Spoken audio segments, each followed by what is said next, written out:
So with this video, we're going to discuss retail sales, and I took it upon myself to go out to the site. So we're going to see some videos and some photography and some dimensions in this video. But this is just going to be a short video that covers sign sales to the customer directly by going out to the site and meeting with them, and some things that has to be done when you're going to see the customer. The number one thing is you have to gather information from the customer. You got to know what to sell them. You got to know what they want. That's so important, very important. Number two, you're going to get measurements and information on the building front, the storefront, the lease line, whatever you want to call it, where the sign's going, the sign band. The third thing you're going to get is a straight-on photo or several photos, but you got to get very, very important photos. The thing that most salespeople do not take in consideration is you have to keep the designer, the sign designer, in mind. That's very, very important. So in this video, we're going to cover what I would do as a salesperson as going out to a site. And this is just an example for retail. All retail environments are different, but they're pretty much, you're going to get the same thing. There's things that you're going to learn over time, how to do things better. So just don't overthink it. I would just say do it. If you have to go out to a few job sites a couple times just to get it right quickly so that in the future you'll be only going out to the job site once. So let's get started with this video. Okay, so this is a quick video, Peter. These photos are not going to be used for survey. I just want to show you what I would do. So the first thing I do is I look at that tenant spot and I look for something similar. And that right there, Hot Yoga, which is behind that tree, is another tower. So that's the sign to gauge how much sign space you're going to get. Now that's only one gauge. The second gauge, again, which I'll talk to you later about, is that from the left sign, that blue sign, actually a little bit more to the left, to the blue sign to the right, the vertical post sign, that's like your lease line, your space. So that's going to be what's going to be used to gauge the square footage for the signage. Now, I looked at all the signs. Now, Subway could have put their sign in the middle of that column because they have two tenant spots, but that's where they wanted it. That's where they put it. They wanted it like that because it's closer to the street. I get it. It doesn't look good, but I get it. They could have, there might be a monument. Oh, there is no monument on the sign. It's a small one on the street for all these tenants. So there's all your other tenants, H&R Block, Edward Jones. The way the architect designed this, architects often do this. It's you get very little signage in that little space. So there's Sun Oven, right? There is Cuts and More. There's Dance, and it looks like they're doing construction here. So there's a tenant space open. You can hit them up to see if they need a sign. But there's the Hot Yoga, and it's backlit. It's a reverse channel letter with pink halo. Looks pretty tight. But when you got a tree in the way, oh well, what can you do? So they bought it, no big deal. There is a Domino's. I think they have two spots. Yes, they have two spots. And they put theirs somewhat in the middle.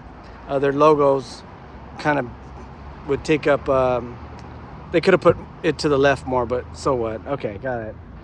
And then Los Comales, which works for a Mexican restaurant. They got the corner spot. So there's all your tenants, and I would just take mental note of them. They all look pretty much the same square footage. So I'm going to take a dimension of this, and we will talk about it later, and I'll show you some of the things that I would have done. But also, anytime you're doing a retail signage, let me just mention this, like this, you always want to look for a monument sign or a pylon sign or something, a pole sign on the street where all the tenants have a spot. If they don't, You might want to recommend that to the landlord. It's another additional upsell. All right. So here we are in the frontage of the building, and here's one of the first things I would do. This is the first thing I do, is I lay down the tape. That's the tape measure. And that corner is where each tenant gets divided. So if you look inside, you'll see there's a wall in there, and that's where the tenant would pretty much start. So over here, again, there's that corner. And so you're going to guesstimate, it looks like 262 inches or 261 inches, which is 21 feet, 9 inches. So 261, 262. So, you know, you can gauge 21 feet, 9. So let's just do 21 feet, 9. And that's the first measurement I do, 21, 9. So we're going to remember that. Put it in our head. I'm actually going to write it down. I got a clipboard. So I bring the old-fashioned clipboard because I can sketch stuff. That's the way I like it. So the next thing I would do is get a vertical dimension to the top of that arch to the bottom. I would do that. You can also get this space opening. This is called a space opening from here to here, and that would be for the designer. Because when the designer scales this in the program, he wants to scale that opening. Is he going to scale that to 21 feet 9 inches? He's not going to scale it, but he's going to put that dimension on the drawing for the city, only for the city. And it's going to be hidden behind those columns. But for the opening, for scaling purposes, that dimension from that column bottom to the column to the right, you can do the bottom, which are bigger, they stick out a little bit, or the center of the column. It's easier to do the bottom, but however you do it. The designer needs that. The designer needs that largest space and then the height to the bottom of that arch thing. They need that because you're not going to bring a ladder and get that space. That area right there, it's called the sign area, the sign band, right? You're not going to get on a ladder to get that. Unless this is a really, really big job with big money, then we bring the boom truck out here and dimension that. Otherwise, you don't. The other thing I do, besides getting the horizontal and the vertical dimension, and of course the opening for the designer, I would take close-up pictures of this area, this entire glass, because believe it or not, down the road, the customer says, oh, we want vinyl. Oh, but if you do the survey now, you won't have to fiddle with it later. However, if this is a small job and you don't think they're going to pay a whole lot, you can skip this.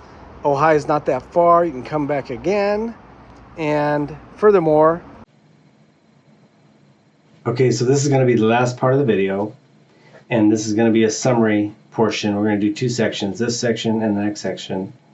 So the summary is you're getting the building largest opening measurements for the designer to scale the building accurately for the sign proposal. Now that's very important because you're selling a sign to the customer, so you think that's the most important thing, and that is. But the second equally important thing is the sign has to be sized accurately on the building. That's why the photo and the dimensions must be accurate. No room for error, because the sign that's proposed when it's built, it has to go on the building, and if it's wrong, it's thousands and thousands of dollars lost. Big mistake. This is why it's critical for the measurements to be accurate and the photo to be straight on and accurate, because the design has to be scaled, the drawing has to be scaled. Then we take the information from the customer and create a proposal. The goal is to know a close approximate size of the sign band. That's that thing at the top. That's the whole reason we do the measurements, and that's the whole reason why we do the photo correctly and scaled in the computer correctly. This is why there's so much fuss about this, and there's so much emphasis about this. So this is a summary about what we covered, and we'll close with the next section. So the next section is Getting the building lease line measurement provides you, the salesperson, an idea of what the city may allow. I wrote shot the city. It's a typo on my graphics. I've been doing this for 8 hours. It's excruciating. Again, getting the building lease line measurements provides you, the salesperson, an idea of what the city may allow. The tenant lease line is the thing at the bottom. You can call it a measurement of the storefront, tenant storefront, just the building storefront, but it's a lease line. Leasing companies call it a lease line. Property management companies call it a lease line. The cities may call it a lease line. So you can call it a tenant frontage or the store frontage. So number 2, a lease line is the tenant frontage, the amount of linear space or linear dimension the tenant is leasing from the landlord who owns the building. Someone owns that building. They're leasing it to the tenant. Number 3, the sign band at the top is only an area. Sign band is only an area. Within the sign band is where the proposed sign will be designed for you, the salesperson, to sell. That's a summary of why we do sign surveys for buildings, for wall signs, for retail like this. Hope you liked this video. You can rewind it. You can watch it over and over again. And once you do this over and over again, it'll be burned in your brain. You won't need the videos, and you'll learn stuff as you go. So don't overthink it. Just do it and learn from your mistakes. But just do it and make sure that the dimensions are the most accurate thing, because there can be no errors with the dimensions. Thanks for watching this video.